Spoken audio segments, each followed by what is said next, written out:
Tenía 18 años cuando una compañera me convenció para empezar pintura con la profesora Marta Suchetti. Yo dibujaba desde muy chico, pero solo por hobby. Recuerdo que lo primero que me hizo pintar fue lo que se denomina naturaleza muerta.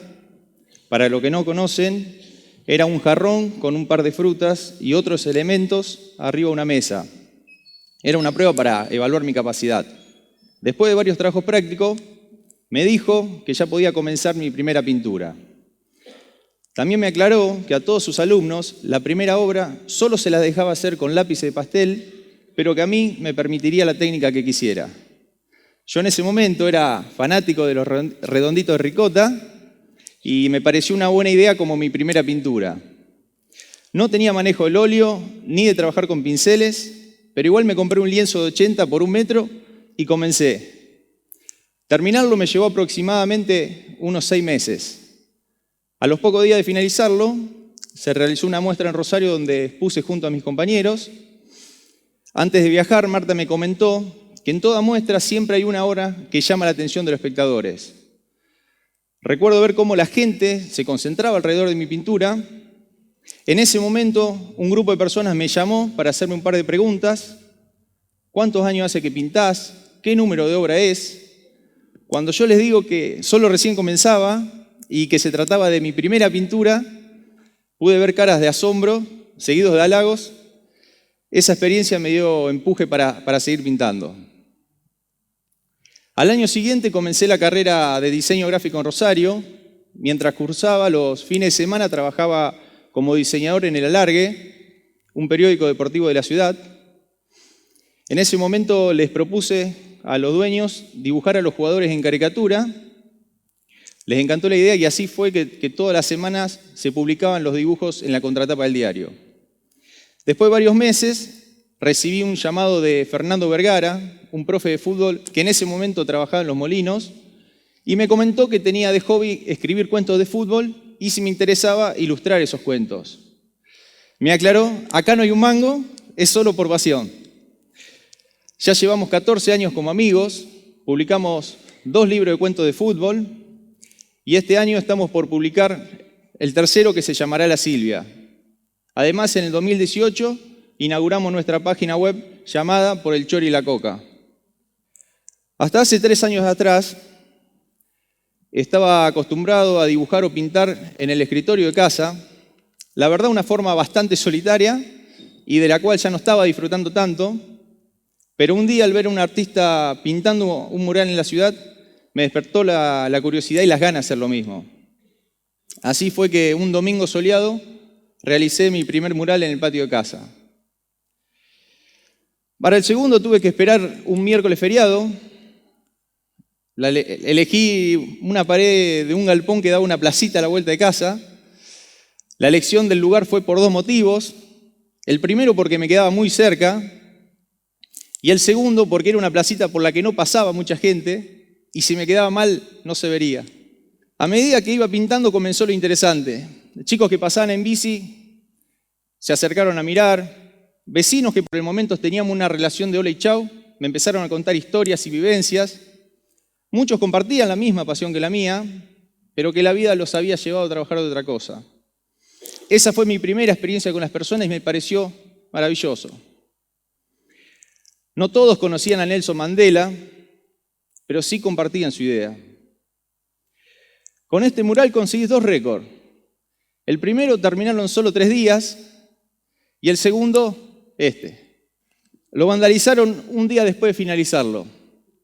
La noticia se hizo viral rápidamente y con esto descubrí que las personas que me felicitaban y compartían mi obra en las redes sociales ahora me daban palabras de aliento y fuerzas para que siguiera pintando.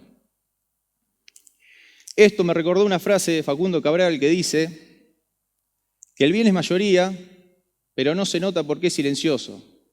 Que una bomba hace más ruido que una caricia, pero por cada bomba que destruye hay millones de caricias que construyen la vida. Si Mandela pudo soportar 27 años preso, luego salir, ser presidente y acabar con la desigualdad racial, ¿cómo yo iba a bajar los brazos? La verdad que nunca me lo tomé como algo personal Sabía que pintar en la calle podía tener esta consecuencia. Nunca imaginé que podía pasar tan rápido.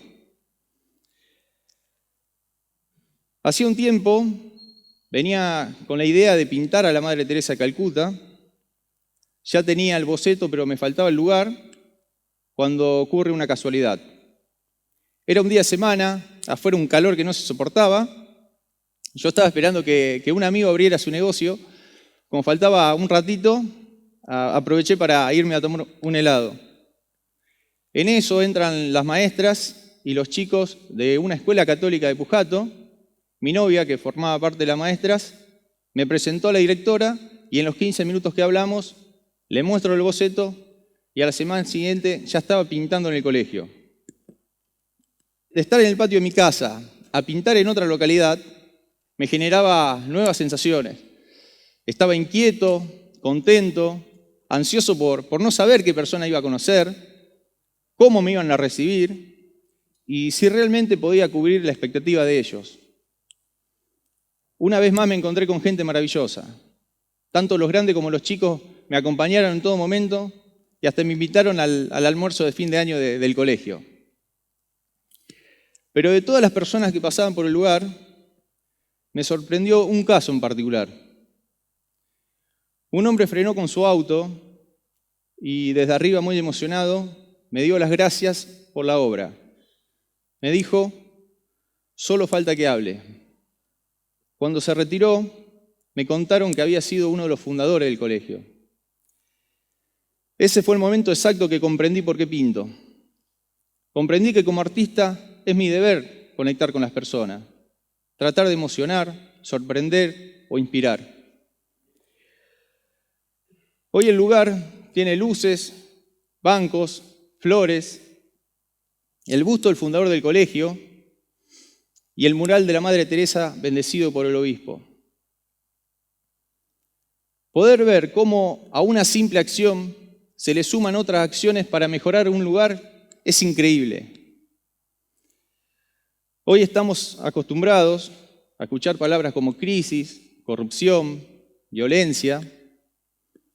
Los medios de comunicación nos muestran todos los días la parte mala del mundo. Por eso intento con cada mural dejar mensajes positivos que nos unan un poco más como sociedad. Generalmente pinto personas que me inspiran y tal vez pueda inspirar o cambiar algo en el otro. Estoy convencido que para cambiar el mundo no se requiere de supertalentos, sino de pequeñas acciones diarias como decir buen día, buenas tardes o ayudar al que tenemos al lado.